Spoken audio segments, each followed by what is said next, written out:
반갑습니다.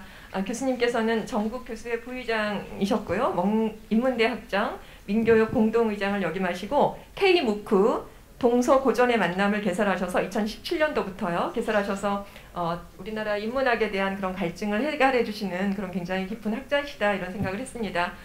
자, 주제 발표 1주제 잘 부탁드립니다. 고맙습니다. 이 제목을 제가 이만재 처장님한테 받은 그대로 제가 썼는데요. 이 제목에서 제가 4가지를 말씀드리고 본론으로 넘어가겠습니다. 지역 소멸이라는 말. 저 주제하고 제가 맨 처음 연결시키는 것은 대한민국은 서울공화국이다. 그러니까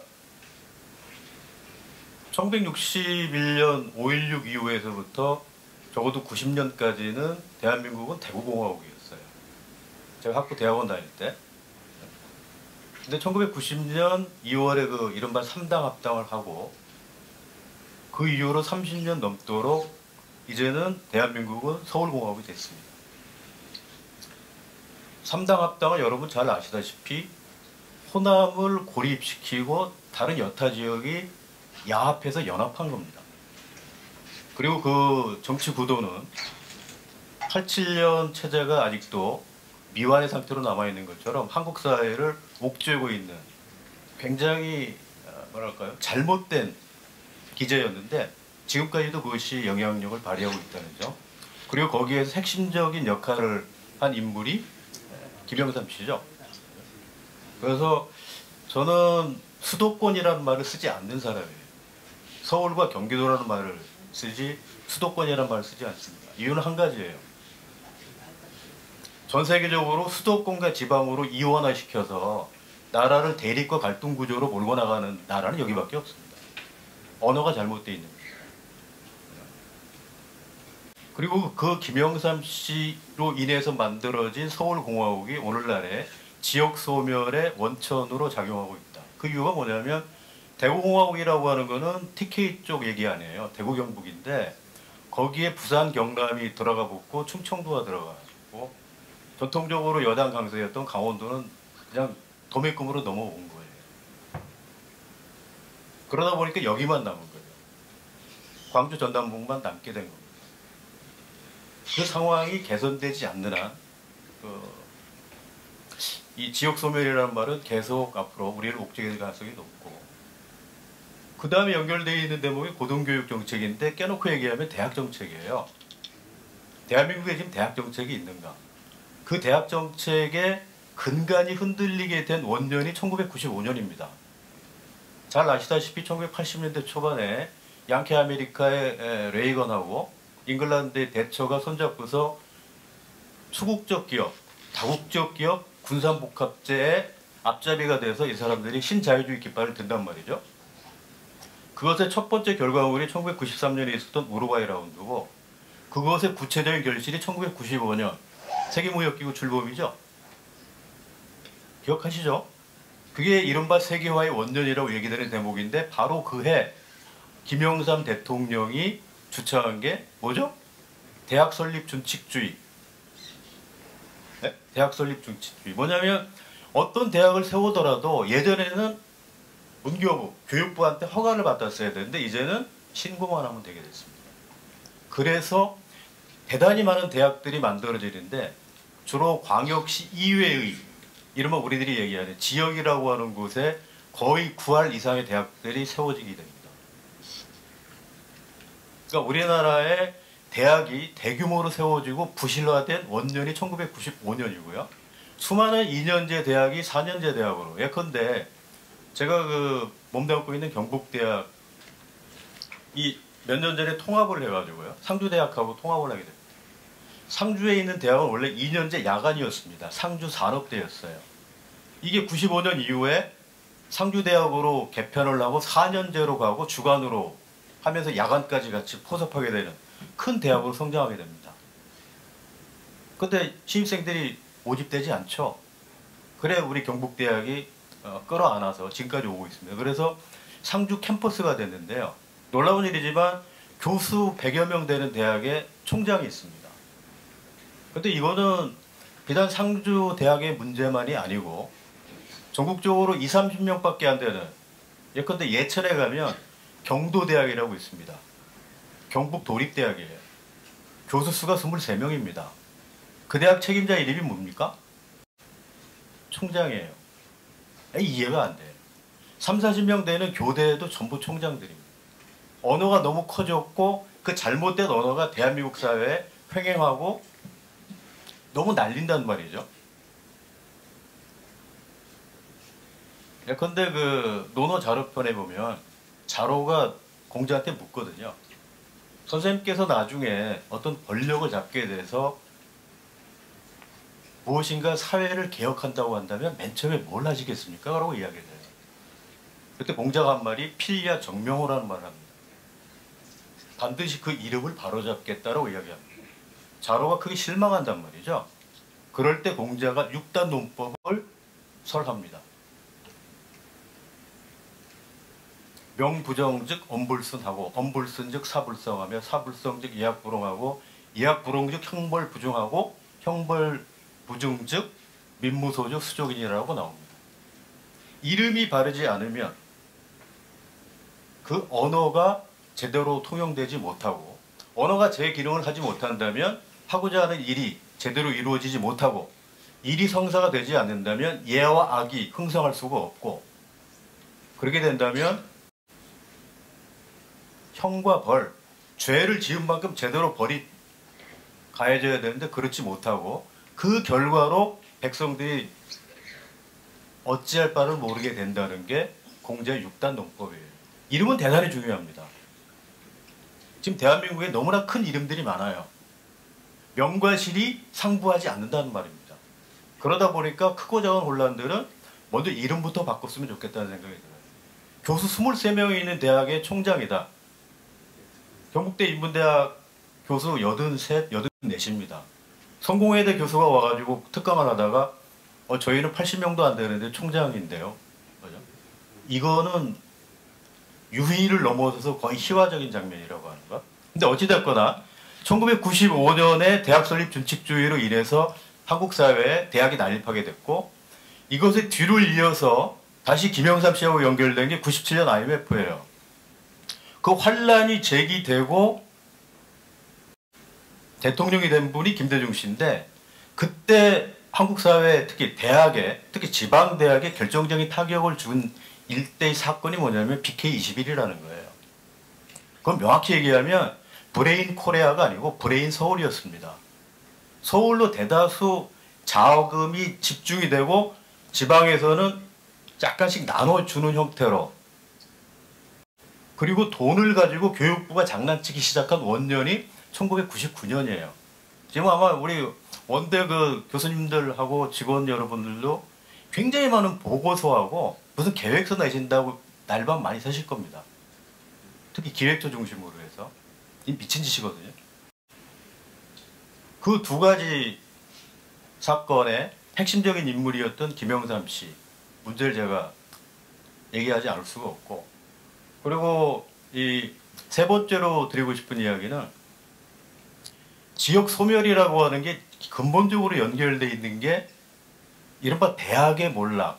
아까 총장님도 얘기하셨고 유기용 의원도 말씀을 하셨는데, 지역사회에 훌륭한 쓸만한 대학이 없다 그러면 그 지역은 청년들이 남아있지 않아요.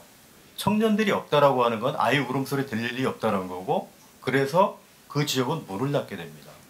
이거는 악순환 구조로 가는 거죠. 반대로 이야기하면 그 지역에 괜찮은 대학이 있고, 이를테면 이 익산시에 28만 5천 명의 시민들이 살고 있고, 원광대학의 재학생 수가 2만 6천으로 제가 알고 있는데, 최소 4만 정도 가까운 사람들이 원광대학과 직간접적으로 연결되어 있다는 말이죠. 만약에 원광대학이 문을 닫는다고 생각해 보세요. 익산시의 소멸은 명약관화한 겁니다. 그런데 한국의 모든 그 대학 교육의 중심은 어디로 가 있냐면 서울과 경기도 중심으로 가고 있다라는 거예요. 근본적으로 반성하지 않는다. 마지막으로 네 번째 큰 얘기하고 싶은 이야기는 뭐냐면, 한국의 대학 정책, 교육부의 대학 정책, 더 나아가서 문재인 정권의 대학 정책은 완벽하게 실종되고 없다. 이를테면 80년대 나왔던 신자유주의 정책이 그대로 구현된 게 대학 설립 준칙주의고 그것이 악화된 형태로 나타난 게 BK 21이라고 제가 말씀을 드렸지 않습니까? 기획재정부 장관이 어떻게 예산을 쪼개줄까라고 그 사람 머릿속에 들어있는 것이 한국의 오늘날 대학 재정위기 이야기의 핵심이에요. 문정부에서 하고 싶었던 게 공영형 사립대학이었는데요. 재작년에 야 우리 한 800억 다오 교육부에서 예산 냅니다. 한 푼 안 줬어요. 그 다음에 그래도 한 87억 달라 안 줬습니다. 올해 받은 게 52억이에요. 그 52억을 5개 대학으로 쪼개줍니다. 한 해에 10억씩. 대학을 시장주의의 관점으로 보게 되면 다시 말해서 미국과 영국식으로 대학을 운영하게 되면 결국에는 남아나는 대학은 서울과 경기도에 있는 대학들밖에 없어요. 그래서 기자들이 만들어 온 게 벚꽃 피는 순서대로 망한다라고 하는 게 그 얘기입니다. 그걸 주도하고 있는 데가 교육부예요. 그래서 교육부 폭망론이라고 하는 거는 괜히 있는 게 아닙니다. 그래서 시장주의가 아니라 대학에 지원을 하되 간섭하지 않는다. 하지만 그 배후가 중요하죠. 대학은, 특히 사립대학은 재정의 투명성, 회계 투명성 더하기 지배구조 역시 투명해야 합니다. 그것이 만일 서로 선순환 구조가 된다면 한국 대학의 위기는 그렇게 어렵지 않게 헤쳐나갈 수 있어요. 왜 그러는가? 전 세계에서 IQ 평균, 국민 IQ 평균 105 넘는 나라가 거의 없어요. 여기 머리 굉장히 좋습니다. 제가 시간이 있으면 2시간만 딱 이야기했으면 좋겠는데 아까 그 이만재 차장님이 한 30분 하라 그러셔가지고 4가지 제가 얘기 드리고 이제 넘어갑니다. 인구 추이 변화를 잠깐 보겠습니다. 1980년, 2000년, 2020년 어떻게 끝없이 서울과 경기도는 팽창하고 지역은 수축하고 있었는지 자료입니다. 1980년에 우리나라 인구가 아마 3,800만쯤 되죠. 보시다시피 2,400만이 서울 경기 바깥에 살았어요. 그게 극적인 변화가 오는 게 사실 2000년 통계입니다. 900만이 넘는 사람들이 서울 경기도에서 늘었는데 다른 지역에서는 어떻게 돼 있어요? 2,453만에서 2,527만, 70만 늘었는데 그쳤습니다. 놀라운 통계예요. 많은 사람들이 이때 끊임없이 서울로 서울에서 못 사는 사람들은 일단 뭐 경기도로 이렇게 넘어갑니다. 그리고 다시 20년이 지났습니다. 이제는 11.8%의 면적밖에 되지 않는 서울과 경기도 12% 8분의 1이에요. 거기에 인구의 절반이 2분의 1이 살게 되는. 그래서 제가 이거를 이 수도권이라는 말, 잘못 썼네요. 죄송합니다, 이거. 이 서울과 경기도에 인구가 집중되는 바람에 이제는 데드크로스가 발생했다. 이 돌이킬 수 없는 길을 지금 한국 사회는 넘어나가고 있다. 그 대목입니다. 또 다른 두 번째 데드크로스가 출생과 사망의 데드크로스예요. 2011년에 47만이 태어나고 25만이 세상을 보냈다면 2020년에는 20만 명의 출생자가 줄어들죠. 사망자는 5만이 늘어나갑니다. 이제는 죽는 사람들 숫자가 더 많아졌다는 이야기예요. 그러니까 결국 교육, 복지, 국방, 말할 나위 없이 요즘 우스갯얘기지만 이대남이라고 하는 말이 있잖아요. 여기도 보니까 젊은 친구들이 있는데 이대남 애들이 하는 말이 뭡니까? 야, 여군 보내자 이거지. 국민의 4대 의무 가운데 하나의 국방의 의무인데 야 여자들은 한국 국민 아니냐? 우리도 보내자 이런 거죠. 걔들이 화가 좀 단단히 났거든. 그 근본 중에 하나가 저는 교육이 있다고 봐요. 통계를 보면은 인구가 늘어나는 곳은 지금 2군데예요. 경기도하고 세종시. 다른 데도 있습니다. 예를 들면 제주도 한 3,000명, 강원도 한 4,000명 이쯤 늘어나요. 숫자에 의미가 없는 숫자들을 제가 뺐는데. 근데 왜 이렇게 경기도와 세종시를 빼놓고 전국적으로 인구 감소가 일어나고 있는가? 결정적인 거는 바로 밑에 있는 겁니다. 일자리 감소죠. 쓸만한 일자리가 없는 거예요. 맨 밑에 보시면 부산의 20, 30대 젊은 친구들이 10명 가운데 3명이 넘게 맞아? 서울, 경기도로 부산을 떠나요. 근데 얘들한테 의식조사를 해보면 가고 싶지 않아 하는 친구들이 100명 가운데 84명이라는 얘기예요. 가고 싶어서 가는 친구들보다는 떠밀려서 간다는 거예요. 그렇지 않은 사람들은 왜 가는가? 의료 문제로 갑니다. 이걸 강화시키고 있는 것 중에 하나가 뭐 KTX 같은 경우는. 그러니까 끊임없이 서울과 경기도 중심으로 해서 거대한 블랙홀이 형성돼서 지방의 각종 뛰어난 인적 자원들을 포함해서 입학 자원들이기까지 전부 다 빨아들이고 있다는 얘기입니다. 그리고 정책 역시 그것을 뒷받침해주는 정책으로 가고 있다는 이야기고. 그 이제 동네 얘기를 제가 잠깐 하는 거죠. 가나다 순으로 뽑아봤는데.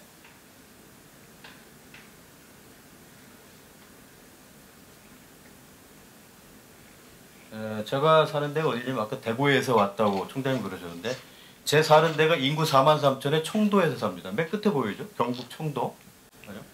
거기에서 226km더군요. 저희 집에서 여기 원대까지 오는데.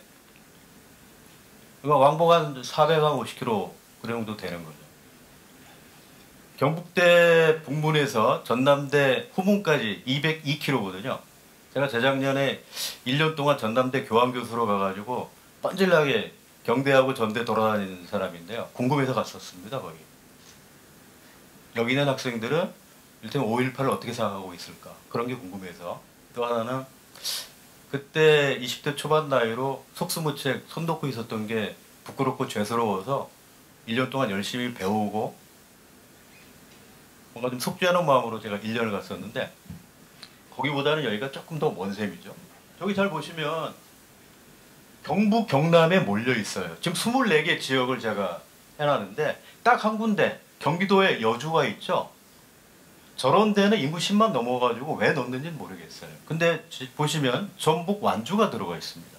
완주 아시죠? 전주 옆에 있는 거 아니에요. 통합하겠다고 하는 데인데 완주도 인구 10만 넘어요. 근데 여기가 왜 들어가 있냐면 한 명 태어났는데 2명이 죽는 데입니다. 소멸이 예정돼 있다라고 하는 그런 식으로. 여주도 아마 거의 같은 축이 아닌가 싶은데 24군데 가운데 여주를 빼고 나면 전부 서울 경기도 이남 지역이에요. 놀라운 얘기입니다. 그것도 많이 몰려있는 데가 경북, 경남 그리고 전남 이 세 군데 몰려있죠.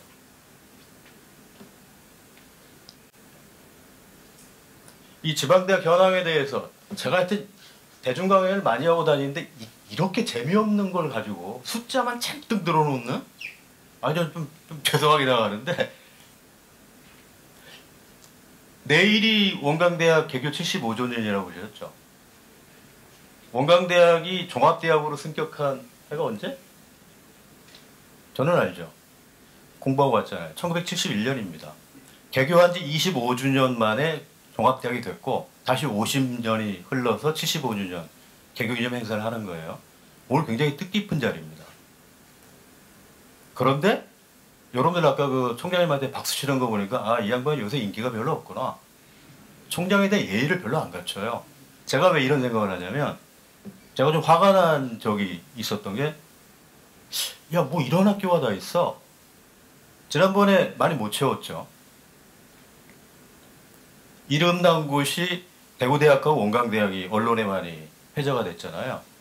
대구대학 총장은 언론 플레이하다 결국에는 재단에서 해임당했습니다. 지금 학교 분위기 뒤숭숭하다고 엊그제 거기 경제학과 교수하고 통화하는 과정에서 제일 많이 못 뽑은 대학이 어디예요? 비율로 보면 상지대학입니다.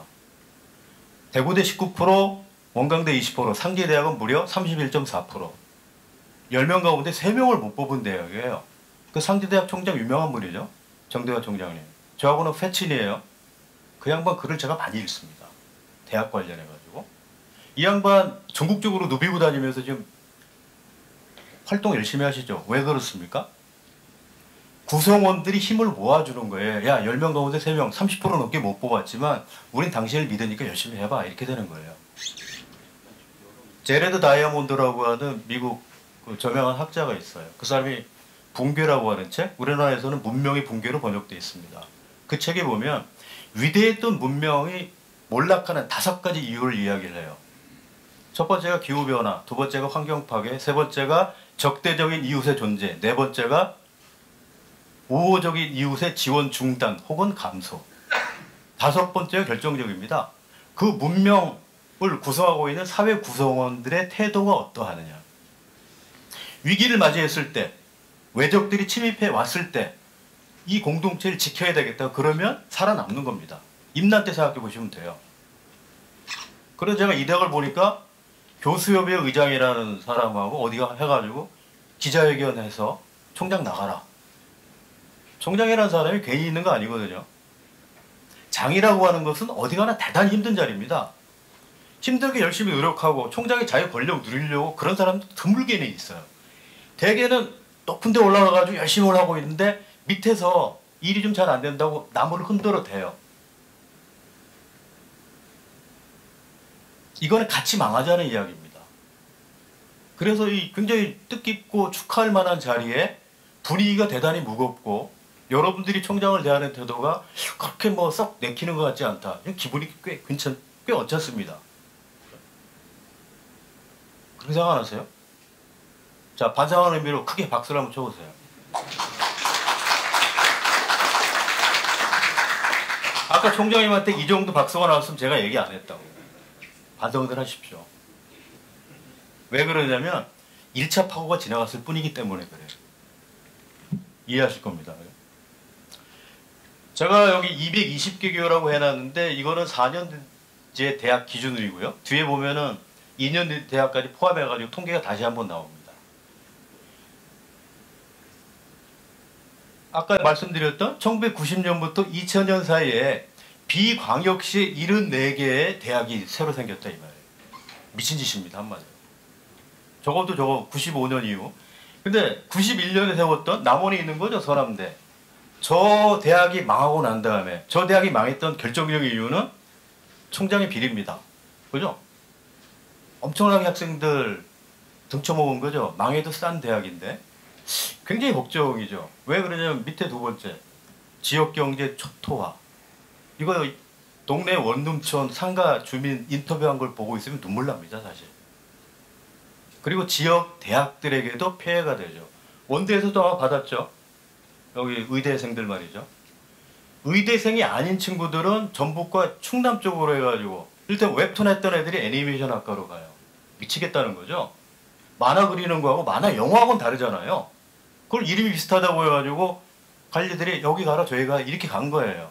이게 21세기 지성사회에서 이러면 안 된다는 거예요. 위기 원인이 과연 뭐냐? 첫 번째 얘기 드린 거 대학 설립 준칙주의 신자유주의 정책, 규제 완화 규제 철폐라고 하는 두 번째가 수요 감소예요.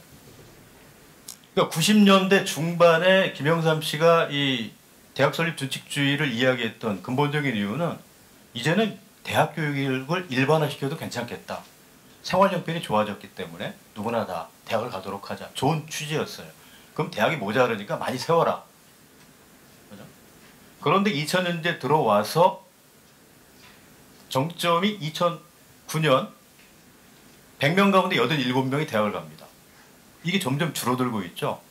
대학이 더 이상 학생들이 원하는 일자리를 제공해주지 않는, 그 다음에 최소한도 지적 정신적 성숙을 보장해주지 않는, 그러니까 무슨 학원도 아니고 회사 들어가기 위한 준비 전 단계인 학원도 아니고 그렇다고 전인적인 어떤 교양을 가르쳐주는 것도 아니고 어정쩡한 형태로 대학이 포진하고 있거든요.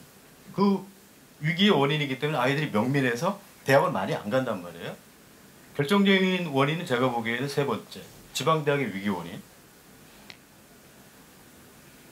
교육부가 존립했던 여태까지 이유는 4, 5년 만에 입시를 한 번씩 계속 바꿔나갑니다.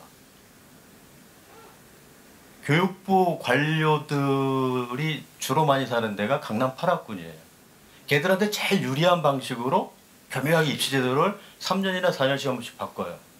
대구의 수성구가 따라잡을 만하면 다시 바꿉니다. 그러니까 다른 데는 도저히 이른바 족탈불급이에요.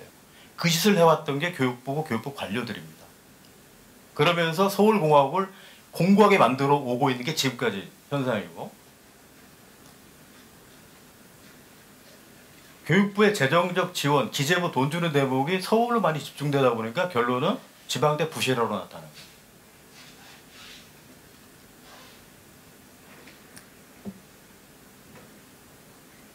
우리나라 그 대학교육 정책, 사실은 여기가 제가 정말 하고 싶은 이야기죠. 이 문재인 정권 정부 들어서 가지고 굉장히 좋은 말이었어요, 이게. 기회가 평등한 나라, 과정이 공정한 나라, 결과가 정의로운 나라. 이 세 가지 좋은 말이 다 들어있습니다. 평등, 공정, 정의. 얼마나 좋아요. 실현되고 있습니까? 어디 실현된 분야가 있냐고요. 저는 대구에서 촛불 시위에 나갔던 사람이고, 거기 나가서 노래까지 했던 사람이에요. 우리가 늙은 놈들 있잖아요. 한 7, 8명이 기타 반주에 맞춰가지고, 제가 그래서, 야, 우리 그 늙은 사람들 말이지, 뭐 이름이 있어야 될 거 아니냐. 음악대. 제가 지은 이름이 뭐냐. 우자권이에요. 우자권.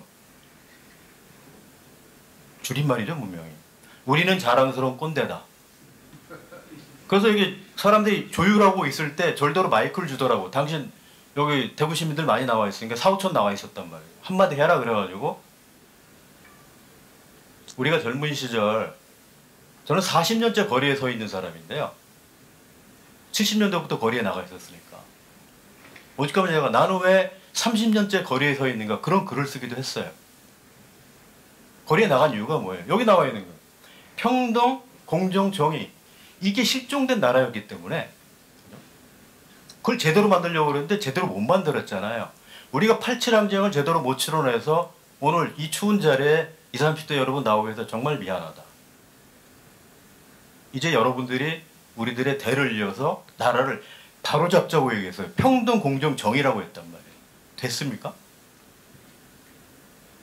서울과 부산에서 왜 이렇게 처참하게 깨졌냐고요. 말도 안 되는 인간들한테. 인간 같지 않은 인간들한테. 5분 남았습니다.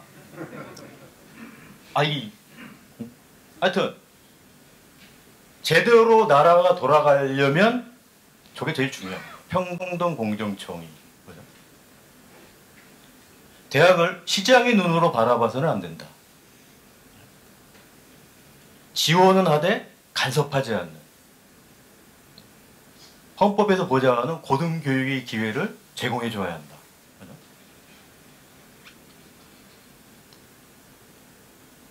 입학정원 감축. 저 재밌는 통계는 저거 하나 있죠.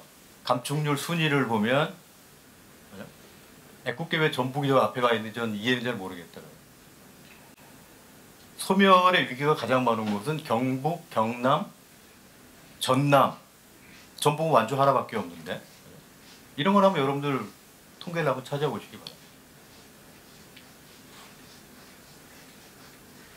대학 기본 역량 진단 평가, 문정부 들어와서 교육부 친구들이 이름 붙여가지고 돈 쪼개줄 때 이 기준 가지고 쪼개주죠. 5개의 지표가 있어요. 기획처에서 나오셨으면 아실 텐데, 여기에서 3가지 걸리면 재정지원 제한 1유형에 걸립니다. 4가지 걸리면 거의 망하는 수준으로 가는 건데, 3가지에서 지방대학이 아주 어려운 게 신입생 충원율 97%, 재학생 충원율 86%, 편입하지 말고 편입만 받으라는 이야기죠. 졸업생 취업률 56%. 지금 일자리가 자꾸 줄어들어 가는데, 이런 수치를 내걸고 이게 2024 1년인가요? 올해인가까지 계속 이 제도로 해서 평가하고 돈 줍니다. 미충원 예측치, 제가 위기가 전초 단계라고 이야기 드린 게 예측치가 83,000인데 4만 명 정도 미충원 됐다고 아까 얘기 나왔죠. 내후년이 일종의 중간 정점이에요. 12만 명의 입학 자원이 모자란 거예요. 12만. 결국 이런 식으로 대학이 시장주의 쪽으로 가다 보니까 결론은 학과 통폐합, 기초학문고사. 저도 기초학문을 공부한 사람으로서 대학 자율성과 사회 비판 기능 굉장히 작은 것 같지만요. 원래 대학이라고 하는 것은, 교수라고 하는 것은 목에 칼이 들어와도 잘못된 건 잘못됐다고 이야기할 수 있어야, 그래서 학생들이 교수를 존중할 수 있어야 하고, 그래서 자기도 비판적인 지식인이 돼서 자기보다 못하고 힘든 사람들한테 도움을 줄 수 있는 최소한도의 지식인 자격을 갖고 졸업해야 되는 게 대학이에요. 근데 지금은 막 구급 됐어? 현수막 걸죠? 자취하고. 아, 좀 미치겠어요. 그리고 학교에 가장 우수한 사람들이 보직교수잖아요. 깨놓고 얘기해요. 정말 죄송한 얘기지만 이 사람들 하는 일이 뭐예요? 저거 지표 관리, 보고서 작성. 이 교수들 할 일 아니거든. 에? 아유, 참.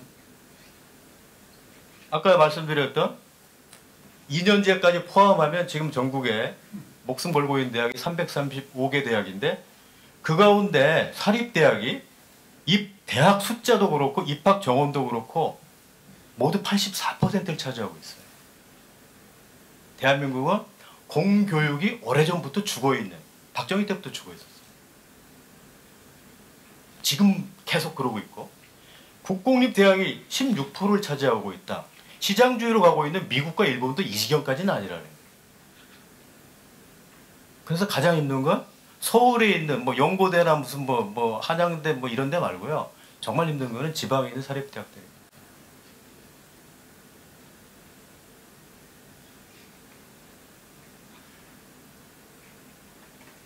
여기서 맨 마지막 거만, 아까 공영형 사립대학 얘기를 잠깐 했는데 이게 문재인 대통령 100대 공약이었어요. 부실한 사립대학들 우리들이 제대로 거두어들여가지고, 얘기가 아주 간단합니다. 사립대학의 재정 50% 이상을 국가에서 줍니다. 그런데 그 대가로 사립대학에서는 이사진 있죠? 거의 50% 이상을 공익이사로 채우는 거예요. 다시 말해서 지배구조하고 재정, 회계의 투명성을 보장한다면 나라에서 원하면 해주겠다 이거예요. 지금 전국에 5개 대학 모집한다고 그러는데 제가 3개 대학은 기억합니다. 평택대학, 광주조선대학, 그리고 원주 상지대학, 3군데 대학을 이번에 10억씩 받아요. 10억 가지고 뭘 할지는 모르겠는데, 그래서 대학이 국공립대학, 저 있는 경북대학처럼, 그 다음에 공영 사립대학, 그 다음에 나라에서 그 지원해주지 않아도 되는 자립형 사립대학, 이 세 틀로 갔으면 좋겠다. 이 기본적인 1차적인 어떤 발전의 방향이라면, 근본적으로는 저는 두 번째예요. 밥값 등록금에서 무상교육으로 가자. 여기 소요되는 예산은 연 12조밖에 되지 않는다. 연 12조. 그죠? 근데 도이칠란트 2차 세계대전 때 완벽하게 망했던 나라죠. 언제입니까 그게? 1945년 5월 9일 10일 이때 아니에요? 1년 뒤에 대학 무상교육을 실행합니다. 지금 대한민국 경제규모 세계 10위, 국민소득 3만 달러 넘었다고 계속 보도 나오죠. 무상교육 할 수 있어요. 왜? 지난 15년 동안 저출산에 들어간 비용이 얼마예요? 220조 들어갔어요. 한 해 평균 15조 썼습니다. 돈을 제대로 쓸 곳에 쓰라는 말에 필요한 돈이 12조라는 거 아니에요? 물론 전제 조건은 다시 말씀드리지만 사립대학의 지배구조, 재정회계의 투명성, 이 두 가지가 보장이 된다면 저는 충분히 해볼 만한 정책이 아닙니다. 그래서 결론을, 아주 간단한 말이죠. 대학이 살아야 지방에 살고 지방에 살아야 나라가 산다.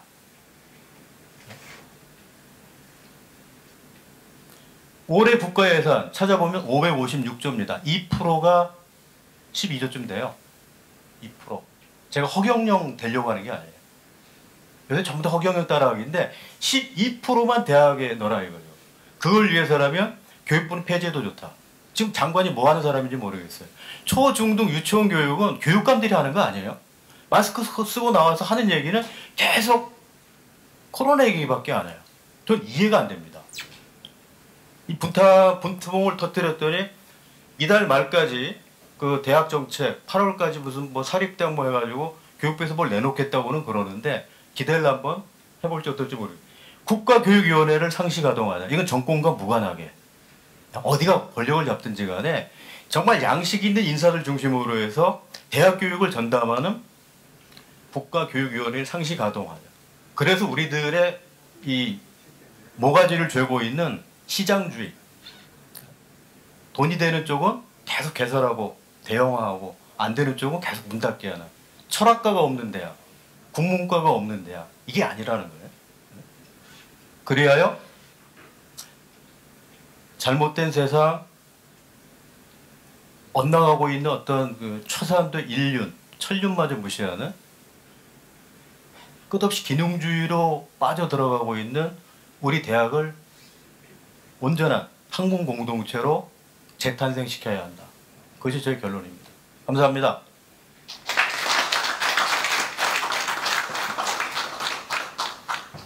자, 이제 다음은 주제 발표 2주제입니다.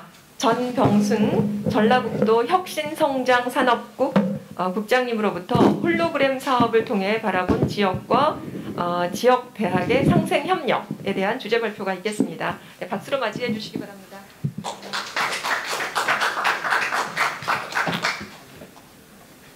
네, 안녕하십니까. 방금 소개받은 전라북도 혁신성장산업국장 전병수입니다. 인사드리겠습니다.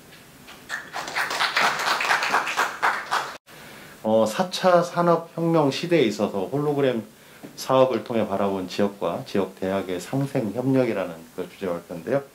잘 아시겠습니다만 4차 산업혁명은 저희 혁신성장산업국에서 전라북도 4차 산업혁명을 또 주도를 하고 있습니다. 그래서 2016년도에 다보스 포럼에서부터 아마 이게 키워드로 이렇게 4차 산업혁명에 나왔던 사업들이고요.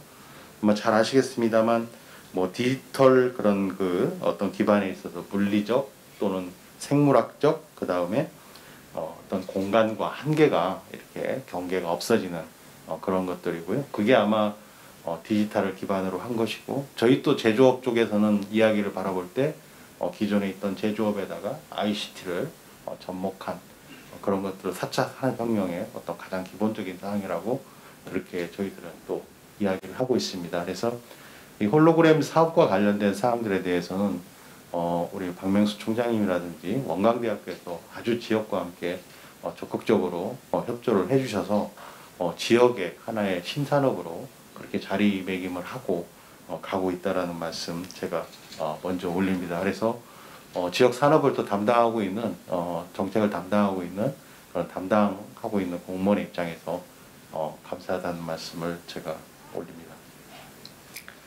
제가 오늘 그 말씀을 드린 사항들은 그 전라북도의 간략하게 어떤 산업 육성 정책에 대해서 말씀을 드리고 홀로그램 산업과 관련해서 어떠한 것들이 우리 원광대학교 또 지역과 함께 이렇게 진행이 되고 있는지 간략하게 제가 말씀을 좀 드리도록 하겠습니다.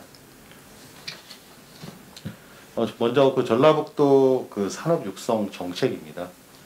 뭐 여기에 기본 방향 에볼루션 전략이라고 제가 했습니다만 사실 간단합니다.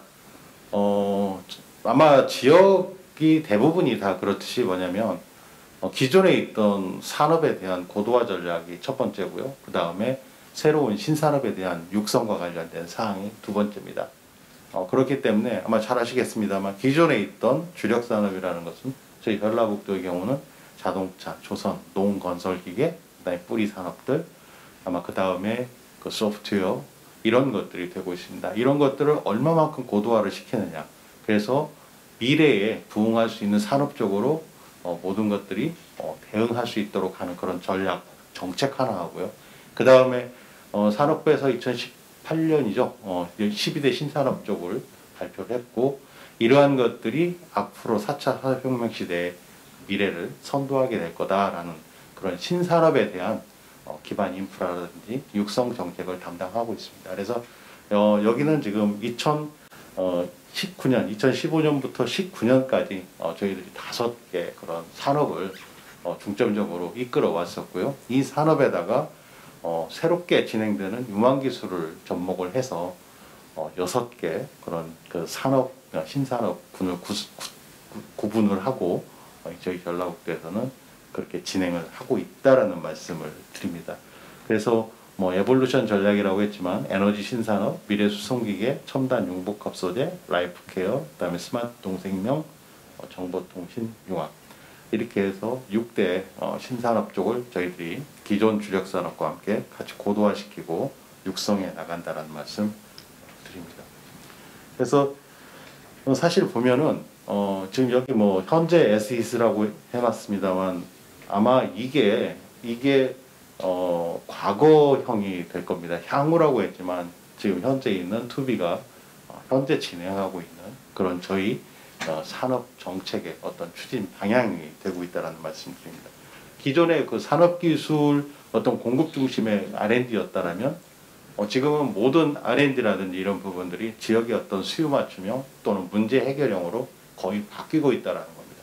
그리고 저희 전라북도에서도 실제 R&D를 지원할 때 기업과 그 다음에 지역의 어떠한 부분들이 필요하고 또 사회 문제 해결을 어떤 문제로 어떻게 접근을 해서 해결을 할까 이런 거에 주안점을 두고 거기에 R&D 사업을 지원하고 있다는 그런 말씀을 드립니다. 또 성장 부분에 있어서 보면은 기존에 그랬습니다. 모든 것들을 인풋을 하면 아웃풋, 출력을 어떻게 하고 산출물을 어떻게 거둬낼까 어떤 성과 중심이었다라면 지금은 그렇지 않습니다. 어떠한 산업적 측면에서 여기에 지원을 하고 여기에 투입을 했을 때 이것이 지속 가능하게 성장할 수 있는지 이런 부분들을 중점적으로 저희 전라북도에서 보고 있고요. 아마 저희가 부처하고 연관되어 있는 부처가 과기부나 산업부도 이런 형태의 정책의 변화가 있다는 말씀을 드립니다. 그리고 산업별 기술 접목 등 뭐 제한적 대응의 그런 형태에서 이제 아마 산업에 국한하지 않고 이게 경제사회 전반으로 가는 그런 쪽으로 확산을 시도하고 있다. 실제 제가 말씀을 드리면 저희 전라북도에서도 현재 과학기술위원회라고 해가지고 전반적인 R&D를 총괄하는 전라북도 과학기술위원회를 운영을 하고 있습니다. 기존에 저희들이 지금 한 7대 분야에 대해서 분과별로 구성을 하고 전라북도의 과학기술에 대한 종합적인 그런 지원을 하고 있는데 이 부분을 산업뿐만이 아니라 인문이나 문화, 예술, 그 다음에 환경 이런 부분까지도 다 확대를 하고 있습니다. 그래서 총 10대 과학기술위원회를 운영을 하고 있다는 말씀 제가 드립니다. 그래서 전라북도의 그 혁신성장 산업에 대한 육성 계획에 대한 방향이 전반적으로 이런 정도로 이렇게 흘러가고 있다는 말씀 드리고요. 이게 아까 제가 말씀드린 사항입니다. 5개의 기존의 2019년까지 주력 산업을 저희들이 농생명, 탄수융복합소재, ICT, 그 다음에 자동차기, 그린에너지 했지만 유망 분야에 대한 신기술과 어떤 산업의 형태를 접목을 시켜서 저희들이 6대 혁신성장 산업을 도출을 해냈다라는 제가 말씀을 드립니다. 하나하나의 산업별로 6대 산업에 대한 사항들을 정리를 했습니다. 스마트 농생명 같은 경우는 저희 전라북도가 굉장히 강점이 있다라고 생각을 합니다. 잘 아시겠습니다만 농촌진흥청이라든지 그 다음에 국립축산과학원, 그 다음에 원예특작과학원 이런 그 농식품과 관련된 또 농생명과 관련된 그런 전문기관들이 혁신도시에 이주를 해 있고요. 그 다음에 기존의 농도의 특징을 저희들이 가장 강점 있게 살리고 그 다음에 거기에 농생명, 과학기술과 그 다음에 유전자라든지 이런 부분들을 전부 다 포함을 시킨 농생명의 개념으로서 스마트 농생명을 저희들이 중점적으로 추진하고 있다는 그런 말씀을 좀 드리고 미래 수송기계는 기존에 있던 자동차, 조선, 농건설기계, 뿌리건설기계 이런 부분들까지 저희들이 하고 있습니다만 주로 중점적으로 가야 될 그런 부분들이 앞으로 환친차, 환경 친화적인 그런 자동차라든지 미래의 수송 시스템에 대한 그다음에 연료체계, 구동체계의 변화 아마 이런 부분들에 저희들이 중점을 두고 미래 수송기계 쪽을 저희들이 집중적으로 이렇게 가져갈 그런 계획입니다. 그 다음에 에너지 신산업은 잘 아시겠습니다만 지금 문재인 정부에서도 탈탄소화를 2050년까지 하겠다라는 그런 목표를 세우고 진행을 하고 있듯이 신재생 에너지와 관련된 그런 사항들 신에너지와 재생에너지 쪽에 중점적으로 저희들이 하고 있고요. 특히 신재생 에너지 쪽에서 해상풍력, 그 다음에 연료전, 수소연료전지 이런 부분들은 저희들이 중점적으로 가고 있다는 말씀드립니다. 해상풍력의 경우는 지금 작년도에 7월 16일 날 처음으로 위도 그 해상 앞바다, 그러니까 고창과 부안이죠. 선원권 해상풍력이라고 그러는데 그걸 지금 진행을 하고 있습니다. 그래서 절차대로 진행을 하고 있고요. 물론 순조롭지만은 않았습니다. 2011년도에 사실 선왕권 해상풍진 2.46기가 진행을 했었는데 그때 주민의 반대, 어떤 주민의 수용성 부족 문제로 사실 굉장히 답보 상태만 있었습니다. 그래서 60메가 정도만 시범 사업으로 진행을 했었고 그게 19년도에 가동을 했었는데 이걸 주민의 수용성을 어떻게 해결할 건지 기후변화 국회 기후변화 협회죠. 협의회죠. 거기에 대표님 우원식 대표가 직접 현장을 내려와서 민관 협의회라는 걸 구성을 하고 거기에서 주민의 수용성, 그 다음에 정부의 정책 방향을 같이 혼합해서 같이 가고 있습니다. 작년도에 VIP 문재인 대통령이 위도 앞바다에 오셔서 어나운스를 하시고 그때 본격적으로 진행을 하고 있는 상황입니다. 그래서 2028년까지면 아마 저희들이 해상풍력 2.46기가가 무난하게 진행이 될 거라고 저희들은 그렇게 생각을 하고 있고요.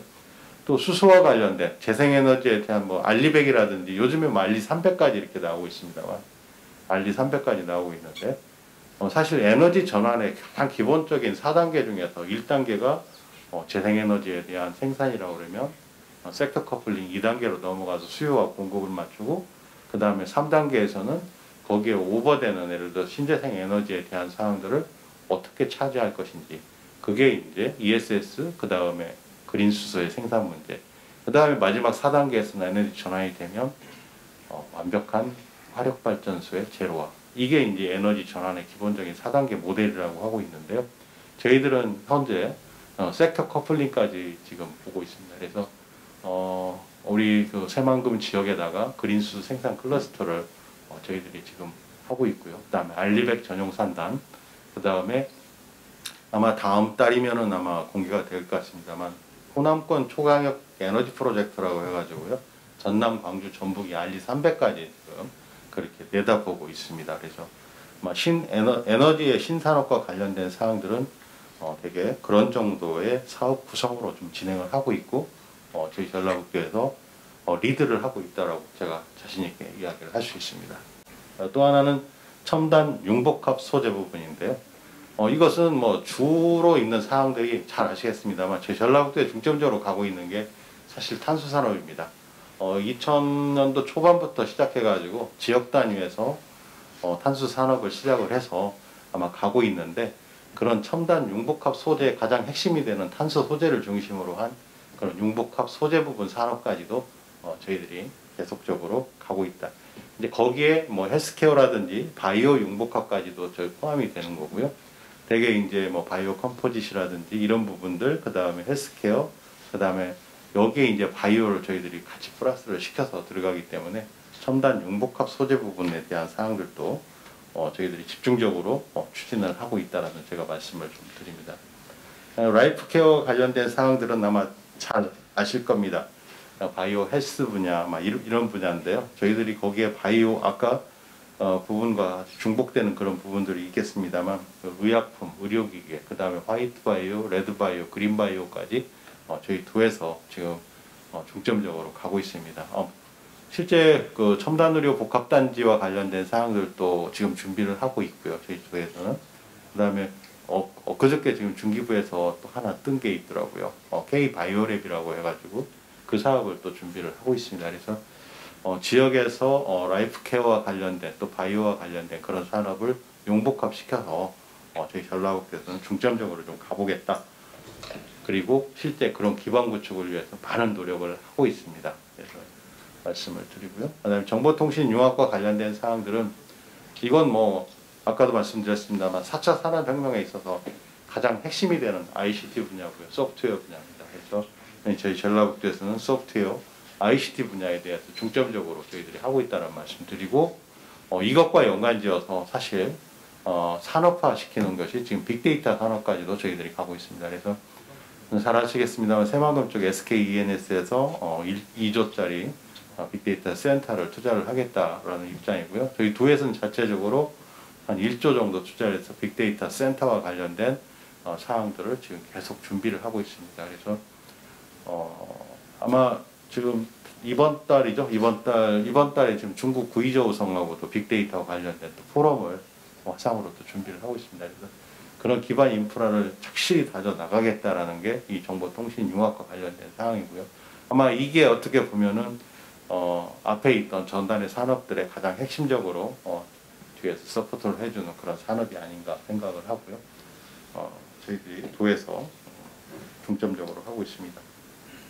아마 첨단과 그 다음에 전통 그런 융합 가속 성장으로 전북 경제를 대도약시키겠다라는 게 저희 전라북도 산업에 대한 그런 목표라고 생각을 하고요.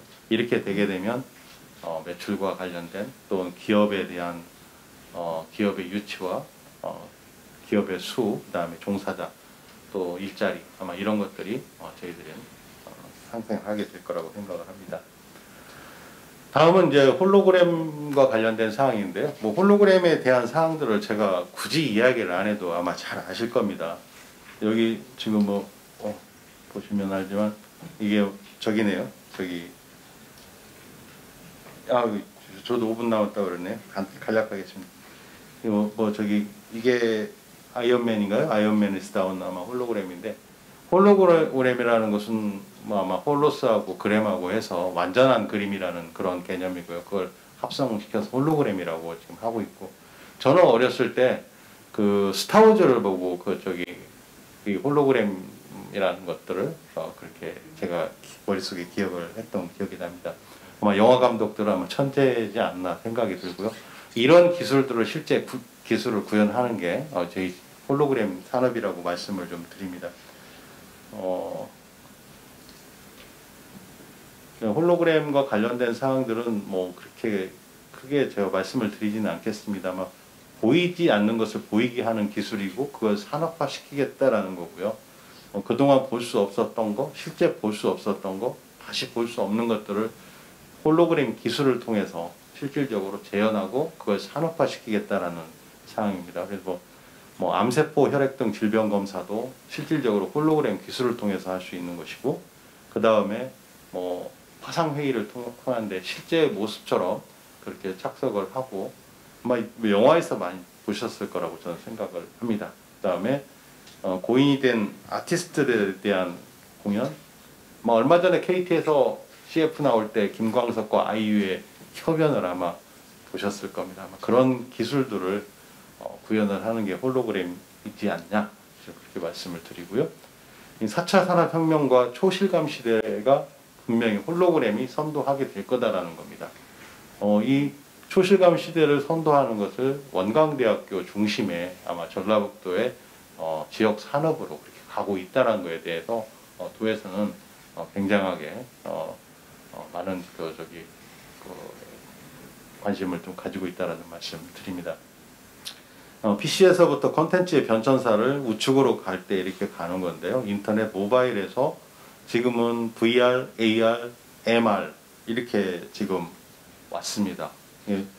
그 다음에 여기에서 더 이제 지나가는 게 아마 360도 그런 현실이라고 초현실 지금도 아마 보시면 이렇게 360도 회전하면서 모든 공간들을 내가 현장에 있는 것처럼 보여주는 그런 기술까지도 점에 있고요. VR과 AR은 잘 아실 거고 MR 혼합 현실까지 지금 현재 와 있는 그런 상태고요.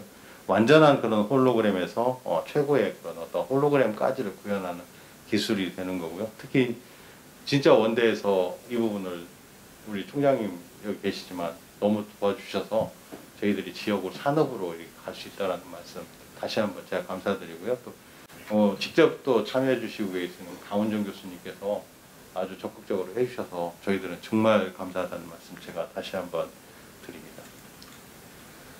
기술 시장 생태계 전반적인 패러다임 변화를 가져온다. 아마 홀로그램 산업이 아마 새로운 기회가 되지 않을까 생각을 합니다.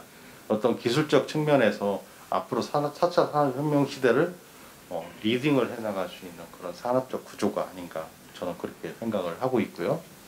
그 다음에 디지털 라이프의 혁신적인 변화인데 아마 제조 분야, 의료 분야, 문화관광 분야, 농업, 자동차 모든 분야에서 골고루 쓰이는 게 바로 이 홀로그램 기술이다. 저는 그렇게 보고 있습니다. 그 다음에 국가정책과 관련된 사항들에 대해서는 2013년부터 국가에서는 홀로그램과 관련된 사항들을 준비하기 시작을 했고요. 저희 도는 사실 분명하게 말씀을 드리지만 2015년, 16년 이 단계에서부터 홀로그램과 관련된 사항들을 관심을 갖고 그 저변을 깔기를 시작을 했다는 말씀 제가 드립니다.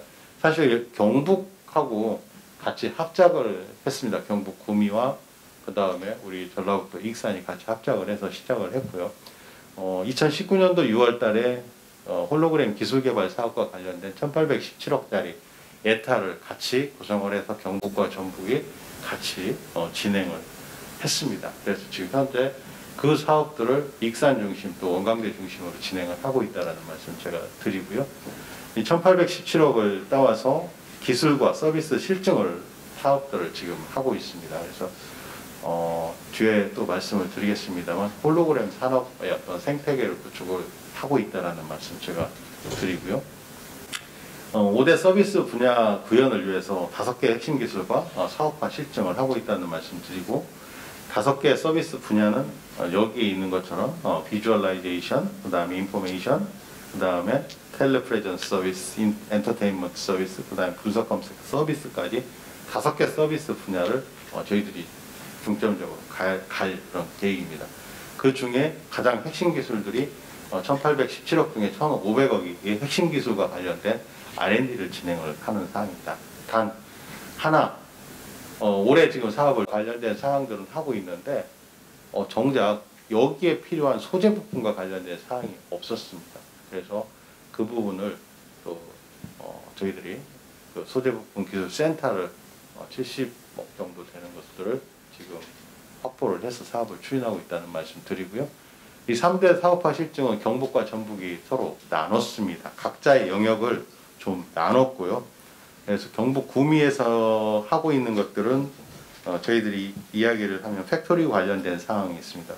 그 다음에 헤리티지 관련해서 문화재를 복원을 하는 그런 사업들을 경북에서 추진을 하고 있고요. 저희 전라북도에서는 자동차와 관련된 허드 부분, 홀로그램 그 사용차 부분, 허드 부분과 가상박물관 쪽을 저희들이 실증 사업들을 지금 진행을 하고 있다는 말씀 드립니다. 그 다음에 아마 이런 것들이 기술 개발과 그 다음에 실증 사업, 사업화 검증을 통해서 이게 산업화가 가능하다면 익산 중심의 어떤 홀로그램 산업을 저희들이 집중적으로 해나갈 계획이고 이것이 전국화돼서 사업화될 수 있도록 그렇게 하겠다라는 게 저희 전라북도의 방향성입니다. 이렇게 되면 아마 부가가치 1조 6,455억, 취업 유발효과 2만 명, 그 다음에 생산 유발효과 6천억 정도 이렇게 예상을 하고 있습니다만 실질적으로 홀로그램 산업에 대한 파괴력은 이거보다 더 크다라는 게 저희들 판단입니다. 홀로그램 사업에 대한 추진 사항과 관련된 사항을 아까 제가 R&D와 관련된 사항에 대해서 총 6개 과제를 현재 18개 과제 중에서 6개 과제를 저희들이 지금 따왔고요. 그 가장 중심에 우리 원광대학교에서 하시고 계시다라는 말씀 제가 드립니다. 그래서 이렇게 사업을 지금 현재 진행을 하고 있고요. 그 다음에 홀로그램 컨텐츠 서비스 센터는 이 기술 개발 관련된 사항과 실증을 지원하기 위해서 익산 그 마동 그 주민자치센터를 그 리모델링해서 지금 현재 가동을 하고 있고요. R&D 지원과 관련된 사항들은 2023년까지 계속적으로 지원을 해나갈 계획입니다. 그 다음에 아까 제가 말씀드렸던 XR 소재부품 장비 개발 지원 센터와 관련된 사항들은 원광대학교 중심입니다. 그래서 실제 여기에 보시면 알겠습니다만 원광대학교 내에 교내에다가 아마 이 사업과 관련된 사업장 위치라든지 또 기업의 위치까지도 같이 진행을 하고 있다는 말씀 드리고요. 이렇게 도움을 주신 데 대해서 총장님 다시 한번 제가 감사의 말씀을 드리겠습니다. 그 다음에 기업 유치 현황입니다. 전라북도의 홀로그램 기업과 관련된 사항들이 총 27개 기업들이 있습니다. 그 중에서 익산에 12개 기업들이 존재를 하고 있고요. 현재 이 12개 기업 중에서 5개 기업이 우리 원광대학교에서 마련해 주신 그런 원광대학교 교내에 지금 현재 기업들이 존재를 하고 있습니다. 그래서 열심히 지금 기술 검증과 사업화를 하고 있다는 말씀 제가 드리고요.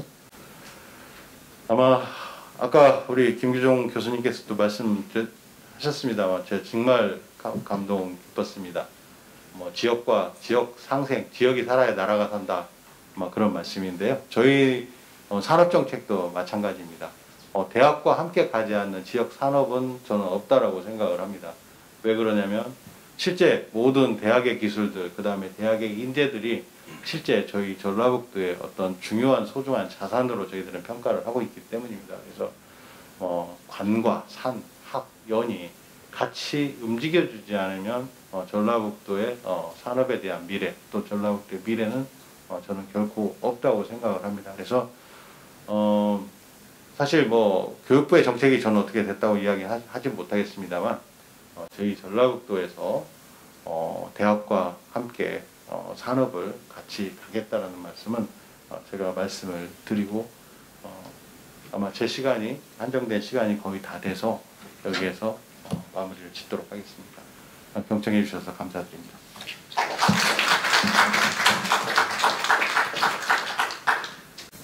네, 지금 종합토론 시간입니다.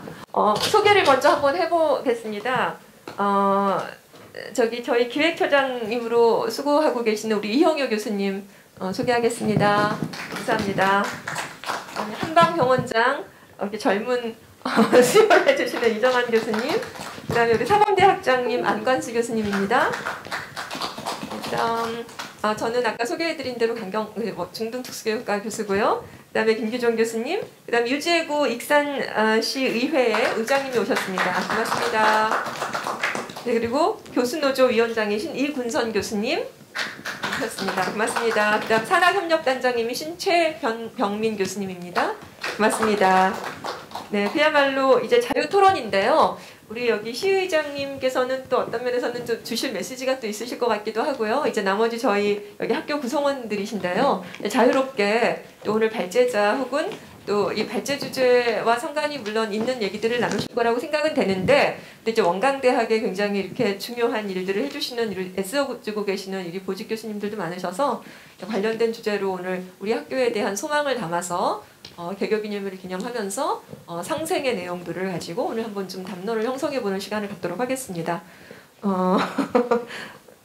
자유롭게 혹시 질문이 있으신지요, 교수님?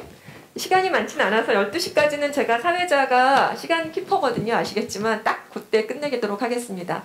그래서 많이는 못할 것 같은데 양해를 해주시고요. 안관수 교수님 준비를 많이 하신 것 같아요. 사실 사전에 안내를 잘못 받아서 저는 토론 원고를 사실은 준비해 왔었거든요. 그런데 오늘 이 경북대 김규종 교수님의 의제와 내용에 대해서 언론적 측면에서 동의를 하고 또 지방대학에 근무하고 있는 저 역시 공감합니다. 제가 좀 관심을 가진 경우는 교육의 공공성 측면에서 이제 대학도 중고등학교처럼 무상 의무 교육의 시대를 우리가 준비해야 된다, 검토해야 된다. 그런데 지금 문재인 정부에서 이야기하는 공영형 사립대학 시범 운영, 이것은 사실 사립대학 입장에서는 우리가 처음에 고등교육의 거의 한 80% 이상을 힘든 시기에 이 사립대학이 지금 고등교육을 책임지고 왔었거든요. 근데 이 공영형 사립대학 같은 경우는 사립대학에서 상당히 좀 거부 반응도 좀 있는 것도 사실입니다. 그래서 저 같은 경우는 독일과 같이 완전 무상 의무 교육은 어렵겠지만 과도기적으로 국고 보조금을 현행 국가 장학금 포함해서 약 다 틀리기 때문에 한 10% 후반 이렇게 된다고 해요. 이것을 대폭 상향 지원하는 한 50% 이상을 지원하는 사립대학 특별 재정 지원법을 조속히 제정하는 것이 필요하다고 봅니다.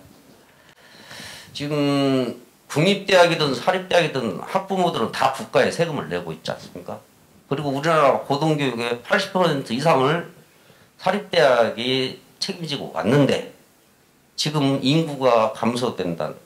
이런 이유 때문에 지금 우리 원광대학처럼 영호남 사립대학에서 가장 대표적인 사립대학마저도 지금 폐교를 걱정을 해야 할 정도로 지금 이런 상황이 왔거든요.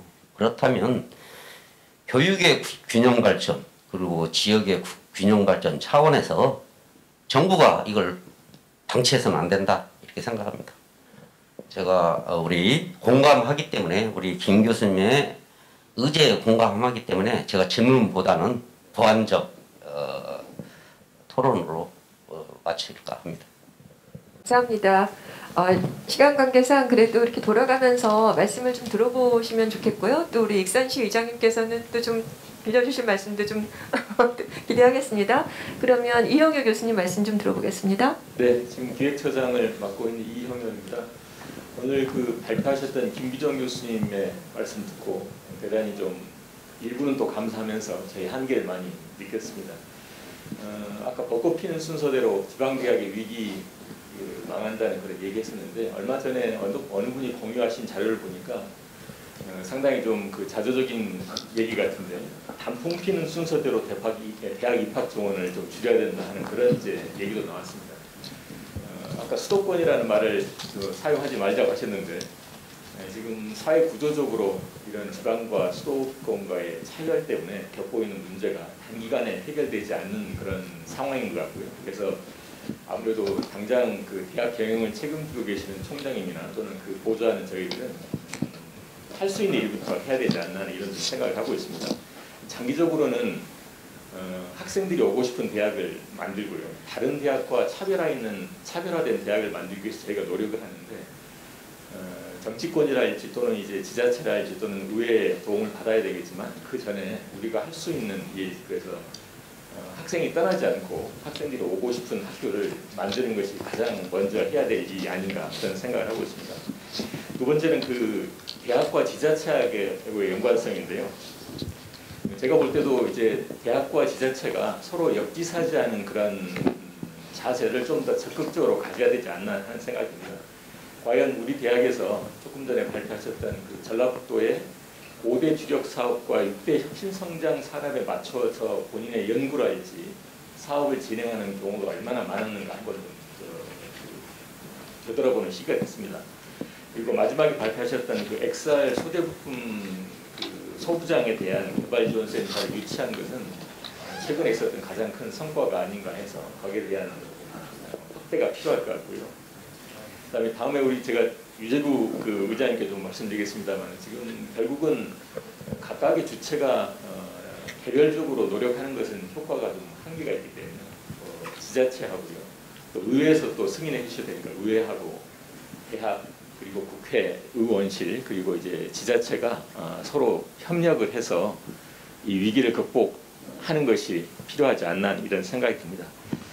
그리고 뭐 마지막에 우리 저기 안관수 교수님 말씀하셨던 고등교육에 대한 그 재정 교부는 오래 전부터 나왔습니다만 상당히 좀 시간이 걸릴 것 같아서 거기에 대한 응답이 나오기 전에 이제 지자체하고 먼저 협의를 하고요. 그다음에 대학 자체적인 자구 또는 이런 그 노력이 필요하지 않나 이런 생각이 들어서 간단히 말씀드렸습니다.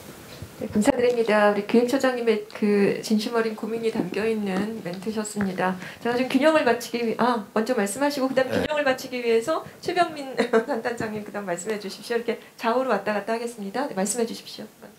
이 지자체하고 이렇게 상생은 한계가 있는 것 같습니다. 지금 익산시 자체도 지금 재정 자립도가 전국에서 최하위에 해당되거든요. 그래서 이것은 지방자치에 맡기기보다는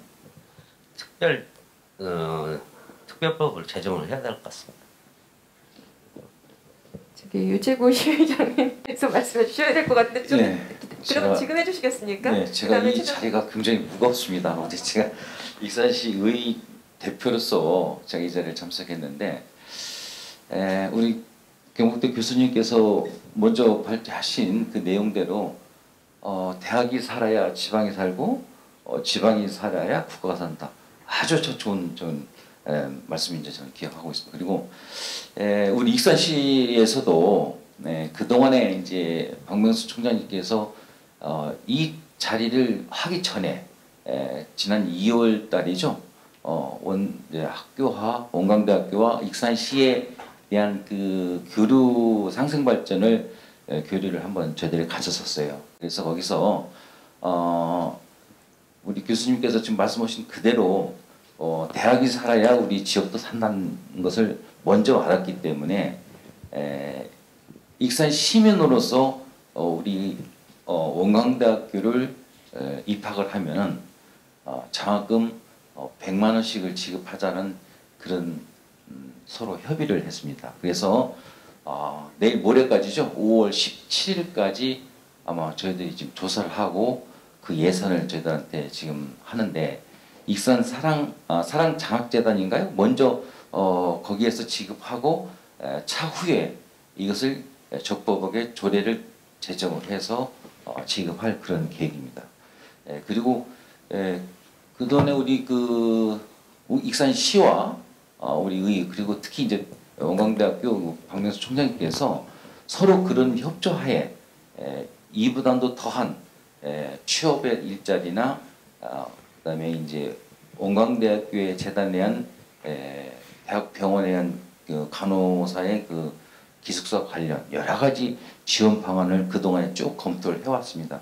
그래서 앞으로도 우리 익산시와 그 원광대학교가 더 상생할 수 있도록 제가 그 한해 밑받침할 수 있도록 제가 노력해 보겠습니다. 고맙습니다. 네, 많이 힘써 주십시오. 최병민 우리 산학협력단장님 말씀해 주십시오. 예, 산학협력단장 맡고 있는 최병민입니다. 계속해서 나오는 이 지역과 지방 대학의 그 상생 관계에 대해서 얘기가 나오고 있고요. 또 최근 정부에서 주도하는 국가 연구 개발 사업 같은 경우에는 거의 지자체 매칭을 의무화하고 있고 그 매칭에 따라서 그 금액이 많이 달라지고 하는 그런 경우들이 상당히 많이 있습니다. 그러다 보니까 또 마찬가지로 재정이 풍부한 그런 도시에서는 매칭을 많이 해주고 재정이 부족한 지방에서는 매칭을 못 해주는 그런 현상들이 계속 나오기 때문에 결국 이 R&D도 빈익빈 부익부가 계속적으로 지속되는 그런 현상들이 나타나고 있습니다. 그래서 사실 이런 것이 진짜 옳은 길인가 하는 것은 다 우리가 다시 한번 생각해 봐야 되겠고요. 그리고 또 의장님 오늘 나오셨으니까 사실은 이제 앞으로도 계속적으로 그게 진행될 거라고 생각을 하고 그래서 그런 시의 그 예산에 대해서 좀 더 적극적으로 좀 지원해 주셨으면 감사하겠다는 그런 말씀을 드리겠습니다. 그리고 또 하나는 아까 김정희 교수님께서 강의 아주 감명 깊게 들었는데요. 하실 말씀이 많으실 것 같아서 제가 한 번 더 질문을 좀 살짝 드리겠습니다. 그 대학교의 무상교육에 대해서 말씀하셨는데 사실은 이게 쉽지는 않은 그런 과제라고 생각이 되는데 그렇게 나아가기 위해서는 그러면은 각 대학에서 어떤 역할을 해야만이 그 방향으로 갈 수 있을지 그 결국은 정책을 하시는 분들이 그 대학에서 하는 그 역할에 대해서 인정을 하고 그만큼의 가능성을 보고 하는 것이기 때문에 그렇게 하기 위한 대학의 역할이 무엇인지 한번 생각하시는 것을 좀 듣고 싶습니다. 아까 그 대학을 세 개로 영역을 나누자고 말씀드렸잖아요. 그러니까 지금처럼 국공립대학하고 사립대학만 있는데 그 중간에 공영형 사립대학을 넣자. 일반적으로 사립대학이 등록금에 의존하는 비율이 제가 알기로는 65% 전후라고 얘기를 들어요. 그런데 그것만 가지고 부족한 대학들이 굉장히 늘어나고 있지 않습니까?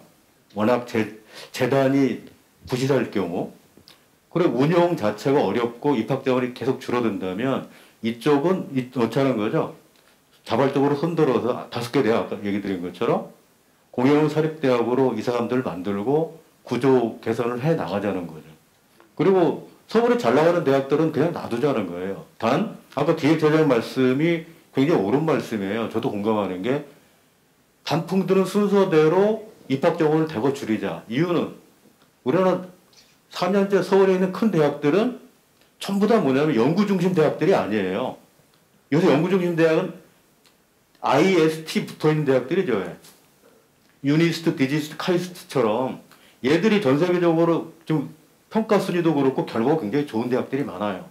그 중심으로 가고 연고대나 이런 대학들은 인원을 대폭 줄여가지고 일단 캠브리지나 옥스퍼드 어디가 있냐면 런던에 안 있어요. 중국의 가장 유명한 대학 청와대학하고 북경대학 있죠. 얘네 정원이 15,000명이 안 돼요. 4년제를 다 합쳐봐야. 근데 걔들은 4만 명 가까이 되고 넘는 데도 있단 말이에요. 이거는 너무하다라는 거지. 그러니까 대폭 줄이고 연구중심 대학으로 걔들을 가게 하고 지방 쪽에서는 가능하다면 우리는 연구중심 공부 잘하는 애들은 서울로 보내자는 겁니다. 단순하게 시키면. 그리고 여기서는 교양인 그다음에 직업인 충실하게 양성을 하자라는 거고 그 선택은 누가 하냐면 대학에 뛰어난 분들이 본부 보직자들이고 또 이사진이 있잖아요.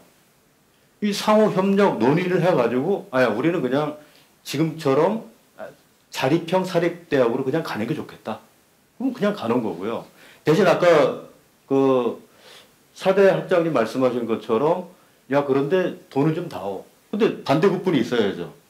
비리 사항이 너무 많잖아요. 돈벌이로 들어온 인간들이 너무 많지 않습니까? 대표적으로 서남대 같은 경우 그런 경우에는 사립학교법 재개정이 필요한 거예요. 제가 시간이 없어서 말씀 못 드리겠지만 지금 사립학교법이 절름발이 형태로 가 있기 때문에 문을 닫고 싶어도 못 닫는 대학들이 있단 말이에요. 투자한 돈이 아까워서. 그러니까 한시적으로 걔들한테 문을 열어주자는 견해가 있고 더 세게 개정해서 180석 뭐하냐. 제대로 한번 당겨가지고 개혁다운 개혁하자. 이런 논의 구조 자체도 지금 거의 정지해 있는. 그래서 제가 답답한 건데 해답은 기본적으로는 대학 구성원 내부에서 자율적으로 결정하고 그 대목을 교육부는 최대한 존중하되 기재부를 설득할 수 있어야 한다. 그래서 교육 대통령이 나와야 한다. 그래서 지금은 우리는 거의 혁명적인 수준으로 가지 않으면 지금 한국 대학은 거의 고사 일부 직전에 있다. 그 말씀밖에 제가 못 드리겠습니다. 네, 감사드립니다. 근데 아까 교수님 발제에서 결론 부분에 12조 정도면 이게 정말 부산교육이 가능하다고 추산이 되신 건데. 통계가 아니고 그 중앙대가 유명한 교수 한 분 계시죠? 김누리 교수. 네네네. 그 노동당에도 관련하시고 네네. 요즘에 대학에 대해서는 제일 많이 아시는 분인데 네네, 그분 자료에서 제가 뽑아놓은 통계예요. 이제 제가 알기로 그 기본소득론이 요즘에 워낙 뜨겁지 않습니까? 근데 보통 GDP의 최소한 4분의 1은 써야 된다는 얘기까지 있어서 아까 정명 얘기하셨는데 재난지원금조차도 요즘에 재난기본소득이라는 용어로 저 생각엔 그게 정명이 아니라고 보는데 여하간 그렇게 논의들이 뜨거운 중에 사실 이런 이슈들은 다 묻혀버리는 것 같습니다. 사실 12조는 진짜 쓸만한 돈이라고 생각이 들거든요. 근데 이게 재정 확보 방안도 되게 문제일 것 같고 사실 뭐 요즘에 고용보험 이런 얘기들도 워낙 그 플랫폼 노동자들 얘기도 할 때 한 7조 정도면 사실은 그런 고용보험도 다 커버할 수 있다고 그래요. 요즘에 워낙 자영업자들 많이 무너지고 있으니까. 그러는 와중에 이제 12조 정도라는 건 저도 잘 몰랐는데 정말 한번 잘 수립해 볼 만한 입법이 아닌가 싶기도 한데요. 저희들이 그러면 좀 목소리를 모아야 되겠죠. 그리고 또 실증적인 데이터를 기반으로 해서 굉장히 탄탄한 어떤 주장들을 펼칠 수 있다고 그러면 정말 국가에 조금 더 압력을 해볼 수 있지 않을까 싶은 생각도 듭니다. 그다음에 이제 우리 이정환 그 한방대학 원장님 여기 유럽 대사님께서 우리 한방대학장님의 한방 여기 대학병원의 원장님의 이 침술에 아주 그냥 매력을 느끼셔갖고 2번이나 오셔갖고 맞고 가셨어요. 한 말씀 듣고 싶습니다. 예, 안녕하십니까. 원광대학교 한방병원 병원장 이정환입니다. 우선 첫 번째 의제 발표를 하신 김규종 교수님께서 지적하신 것 중에 하나가 어떤 서울 경기와 지방의 어떤 불공정 불평등 이런 부분에 또 저도 공감을 하긴 하지만 핵심적인 부분이 예전 제가 어렸을 때에 바라보던 대학생과 현재 제가 교수자 입장에서 바라보는 학생들이 어떤 그 사회에서의 어떤 지식인의 어떤 그런 위치 이런 것들이 많이 변하지 않았나. 그것은 결국 대학의 아까 김규정 교수님께서 얘기하신 것처럼 대학의 본질과 가치가 저는 좀 변하지 않았나 싶거든요. 결국은 어떤 직장을 취업하기 위한 사관학교 정도로 이런 식으로 하면서 옛날 사회의 부조리에 어떤 비판적인 목소리를 내는 어떤 지식인으로서의 어떤 대학생이라기보다는 취업을 준비하는 어떤 학원 같은 학교로서 변하고 있다. 이 부분이 저는 더 문제라고 생각을 하고요. 두 번째 그 홀로그램, XR 기반의 홀로그램에 대해서 이제 전병순 국장님께서 보시면서 저는 그런 생각을 합니다. 아까 김규종 교수님께서 서울공화국이고 서울 경기와 지방으로 나누어졌고 또 아까 이영우 교무처장님께서 말씀하셨지만 뭐 벚꽃 피는 순서로 하지만은 저는 서울도 안전하다고는 생각이 안 들더라고요. 왜 그러냐면 이미 XR 기반의 어떤 그런 그 메타버스 플랫폼이 지금 가동이 되고 있는 상황이면 예를 들면 시간의 문제라고 봅니다. 이미 가상현실에서 가수들이 아바타를 가지고 공연을 하고 있고 뭐 최근에 숭실대학교 같은 경우는 그 입학식을 메타버스 플랫폼에서 가상 공간에서 이미 신입생 입학식을 진행을 했거든요. 그리고 실제적으로 대학 교수님들이 자신의 아바타를 가지고 학생들 앞에서 가상 공간에서 이미 강연을 하고 있는 수준입니다. 그런다고 봤을 때 시간적 공간적 의미는 이미 다 깨지고 있는 상황이라고 보이거든요. 그래서 가정을 해본다면 미국이나 유럽의 유명한 대학들이 메타버스라는 가상 공간에서 홀로그램의 어떤 XR 기술을 가지고 대학생을 유치한다면 저는 서울도 과연 경쟁에서 살아남을 수 있을까 이런 생각을 해보거든요. 네. 그래서 상당히 좀 저는 지역 대학의 위기만이 아니라 이거는 서울뿐만 아니라 우리나라 전체가 다 위기에 들어갈 수 있다는 이런 생각을 저는 개인적으로 좀 가져보고요. 위기에 직면했을 때 삼간의 변화를 꾀하라는 말이 있습니다. 인간, 시간, 공간 이 셋 중에 하나라도 꾀하라는 말이 있는데요. 보통 사람에 대해서는 인사가 만사라는 말이 있듯이 가장 중요하고 핵심적인 부분이기 때문에 이건 베껴두고서라도 제가 다룰 부분은 아니고 시간은 삼성에서 출퇴근을 7사제로 바꾸는 그러면서 이제 저녁 때 여가 활용이나 그다음에 자기 개발 이런 걸 이제 유도했고 제가 말씀드리는 공간의 어떤 구조적인 문제들을 조금 변화를 하는 게 가장 쉽게 접근할 수 있는 부분이 아닌가 싶습니다. 원광대학교 같은 경우는 국내에 있어서 가장 최대의 보건의료 관련 학과를 가지고 있고 아마 전국에서 보건의료 관련 인재를 배출한 곳이 원광학원이라고 생각을 합니다. 저는 아까 이제 전라북도 혁신사업 6대 과제 중에 하나가 바이오 헬스 산업이 포함이 되어 있던데 저는 여기 이제 시의회 의장님도 계시지만 저는 원광대학교가 가진 어떤 자산 중에 큰 것 중에 하나가 보건의료고 더불어 그 왜 보건의료를 또 강조하냐면 제가 보건의료 계열에 있어서가 아니고요. 객관적으로 봤을 때 시대가 변해도 변하지 않는 것들이 있어요. 그것 중에 가장 변하지 않는 것을 보면 이제 사람의 기본적인 욕구들이겠죠. 생리적인 욕구라든지 자아실현의 욕구, 안전의 욕구.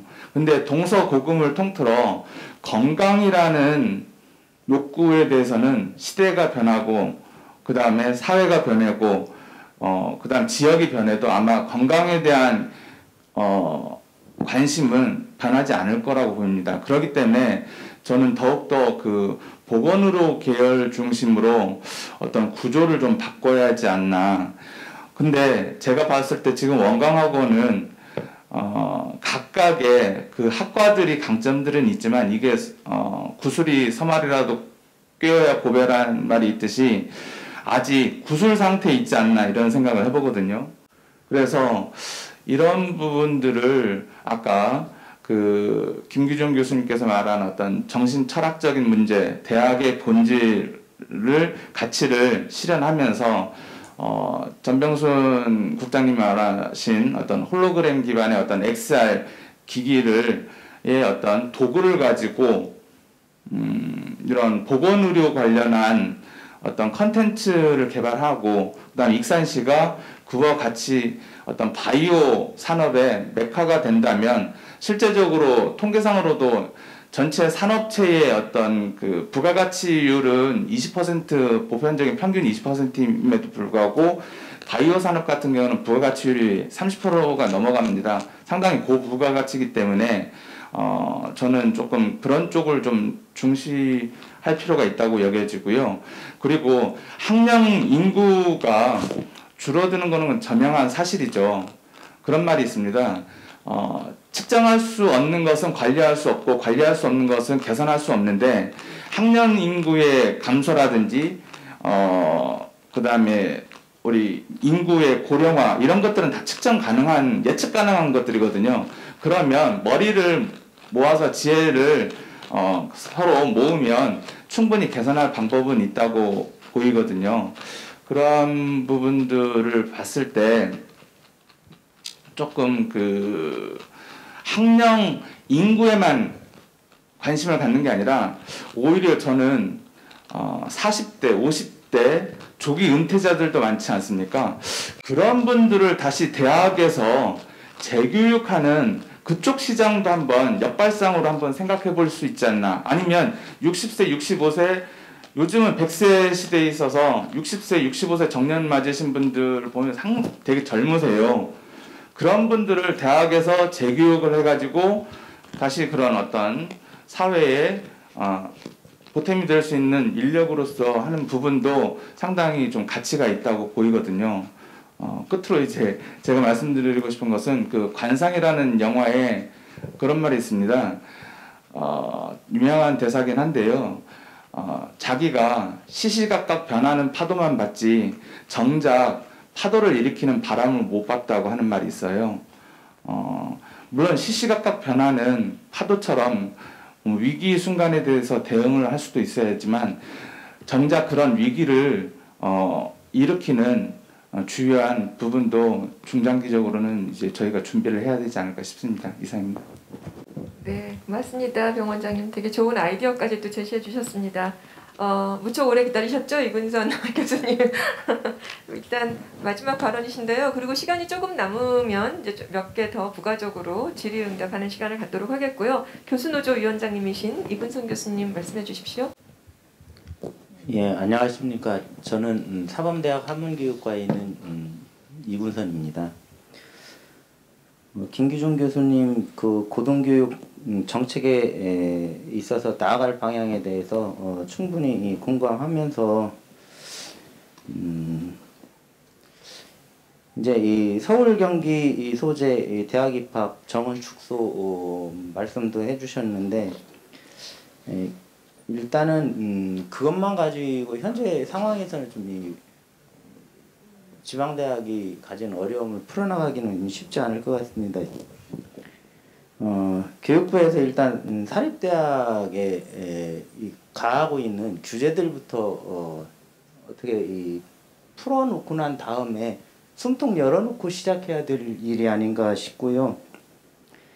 그런 면에서 봤을 때 등록금 인상이나 이 과제 수행 이런 거 가지고 이 떡밥 가지고 이렇게 이 장학금 이런 거 가지고 이 대학을 좌지우지하려는 그런 교육부 행태에 대해서 일단 어떤 식으로든 저지할 필요가 있을 것 같다라는 생각이 들고요. 대학 평가 역시 그런 관점에서 봤을 때 교육부가 없어지든지 아니면 대학 평가를 하지 말든지 둘 중에 하나를 선택을 해야 될 것 같다는 그런 생각이 듭니다. 그리고 또 한 가지는 사립대에 있는 교원에게도 이 중등학교 교원은 사립이든 국공립이든 간에 전부 다 국가에서 인건비를 지급하고 있거든요. 그리고 이 법률도 있습니다. 교원의 지위 향상 및 교육활동 보호를 위한 특별법이라고 해가지고 이제 교원에 대한 예우 조항하고 교원에 대한 보수 이거를 다 얘기를 해놨는데 사실은 잘 지켜지지 않거든요. 있는 법부터 잘 지킬 수 있게 강제해내는 그런 것들이 일단 중요할 것 같다라는 생각이 들고요. 또 하나는 이게 지금 올해로 끝난다고 이 연기 신청을 한 것 같은데 입법을 학교 부동산 재산세 면제 사실 등록금도 올리지 못하게 해놓고 이런 것들을 이렇게 풀어놓으면은 그 다음에 재정이 그렇지 않아도 이 안 좋은 지방대학 같은 경우 고사하라는 얘기거든요. 사실 이런 것들 악법이라서 이걸 어떤 식으로든 요즘 연기할 게 아니라 이런 거는 폐지를 시켜야죠. 이게 어떻게 활동을 해야 될지는 모르지만 아마 이 국공립대에도 이 교수 노동조합이 만들어져 있는 거로 알고 있고 사립대에도 사립대학 이 교수 노조 협의가 있거든요. 그래서 어떤 식으로든 이 힘을 모아가지고 이런 부분들에 대해서는 개별적으로 이렇게 처리할 수 있는 그런 문제는 아닌 것 같습니다. 그래서 각계에서 이렇게 힘을 모아가지고 물론 가장 급한 쪽은 이 사립대에 있는 교수들이겠죠. 그래서 그쪽에서도 이 노력하겠지만 지방자치단체 그리고 또 이 국립대 교수님들 같이 이렇게 힘을 모아서 같이 좀 풀어나왔으면 좋겠다라는 그런 생각을 합니다.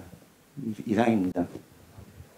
네, 고맙습니다. 아까 국장님 말씀의 마지막 슬라이드가 협력이었거든요. 협력과 상생의 그런 방향으로 나아가서 좀 더 하여튼 우리가 이제 오늘 75주년 개교기념 행사인데 정말 100주년을 바라보면서 한 발짝 도약할 수 있는 그런 계기들을 좀 만들어봤으면 좋겠습니다.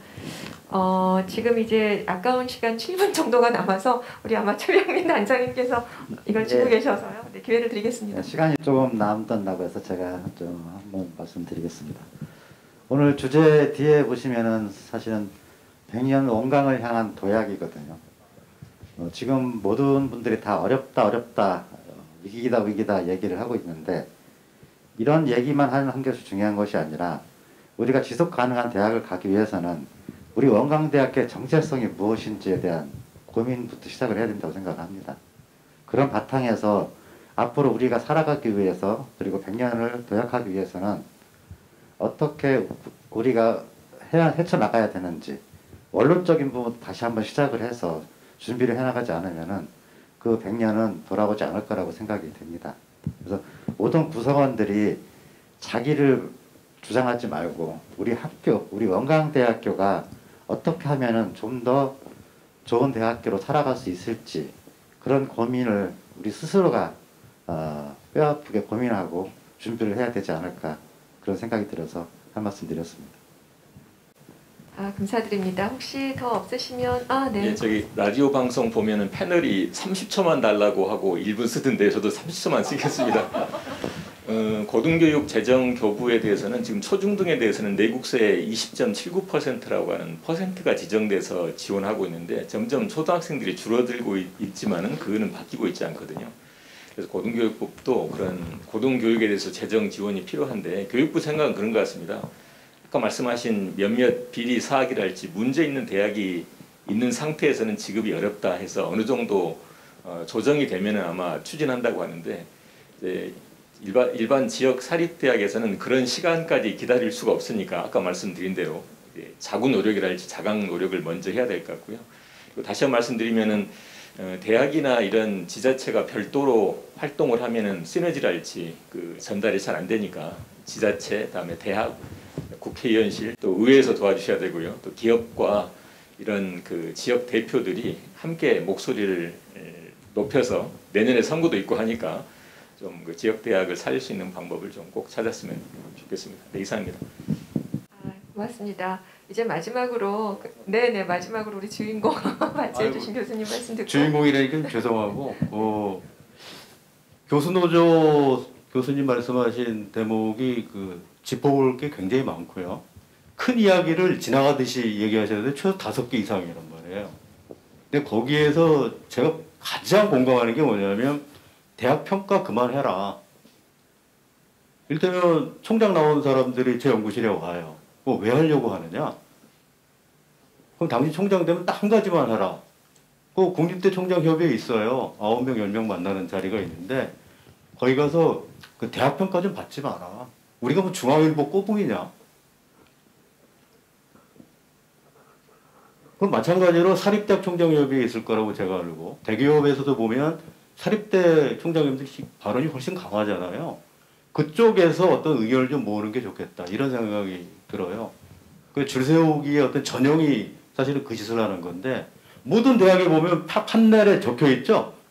일단 우리 경북대 같으면 국내 메디, 뭐 세계 메디 이게 바뀔 때마다 계속 같은 걸 되풀이하고 있는 이건 좀 아니라는 생각이 들고 한방병원장 말씀하신 그 평생교육 요 대목은 사실은 지금 감옥에 가 계신 503호 그분께서 열심히 하셨는데 중간에 중단됐어요. 이 굉장히 좋은 사업이란 말이에요. 대학이 사실은 충분히 자구 노력을 할 수 있는 가능성 중에 굉장히 좋은 지적이신데 이걸 왜 하다 말았는지 저도 이해가 잘 안 되고요. 그런 맥락에서는 평생교육이라고 하는 게 유럽에서 아주 보편화되어 있는 그리고 요새처럼 지식과 정보의 양이 폭증하지 않아요.